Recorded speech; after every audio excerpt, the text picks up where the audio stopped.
अस्ट्रेलियामा पढ्ने अनि बस्ने तपाईँको सपनालाई साँचो बनाउने एउटै मात्र विश्वासिलो साथी बाबा एजुकेसन कन्सल्टेन्सी। साउन 1 गतेदेखि नयाँ भाषा कक्षा सुरु हुँदैछ।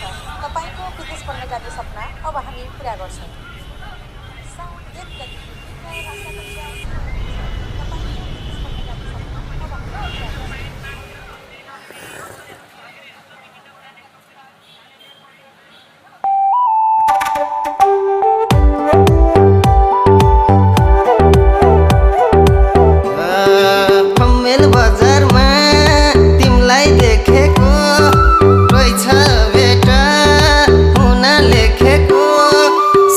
शिरबन्दी